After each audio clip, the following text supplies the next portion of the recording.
এ মাতবর সাহেব, আমি বিয়ে করছি মাত্র 2 দিন হইছে, এর মধ্যে আমার বাপে আমার শাশুড়িরে কেমন কইরা করে? মানে বিয়া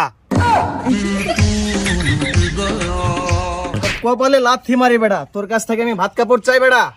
এই আপন ভাই, কামটা করলা কি? এই মিয়া, আর লজ্জা দিয়েন না, হ্যাঁ আমারে চাইছে, আমিও হেরে চাইছি। এটাও কি সম্ভব?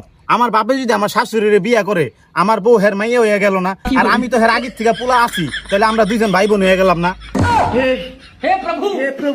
তাহলে তো সম্পর্কের মধ্যে করাত বাসছে, এমন একটু মানাই সানাই নে না। কেমনে মানাই নিমু? আমার শ্বশুর বাড়ি আমার বউর শ্বশুর বাড়ি একই জায়গায়। শুধু কি তাই, আমার বাপের শ্বশুর বাড়ি আমার শ্বশুর বাড়ি তাও একই জায়গায়।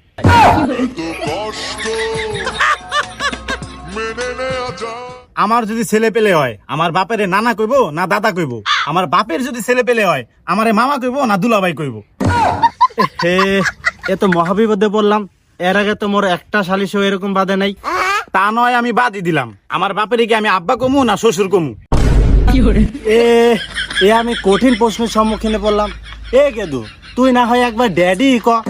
আমি না হয় ড্যাডি কইলাম, আমার বউ আমার আব্বারে কি শ্বশুর কইবো না আব্বা কইবো? এ আর তো কুলাইতে পারলাম না। খবর বেটা, বাতাস লাগতে দে।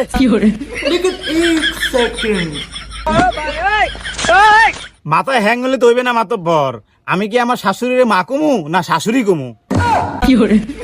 এ ভাইপো, তুই না হয় একবারে মাম্মি ডার্লিং ক।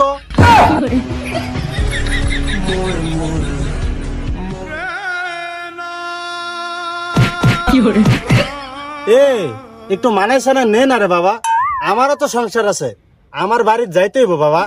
তুমি না হয় বাড়ির যাইবা, আমি বাড়ির গেলেই মনে হয় আমি কি নিজের বাড়ি আইলাম না শ্বশুর বাড়ি আইলাম? বিশ্বাস কর ভাইপো, এইটা আমি নিজেও কইতে পারি না। এই আপন ভাই, তোমার সেটাই তক্তা মেরে দেব। এটা কোনো কামের কাম করলা? তোমাকে ওই বাপ বেটার বিচার করতে তোমার দাদারে লাগবে, আমারে তোরা মাফ করে দে। আর আমি যেন কেডা?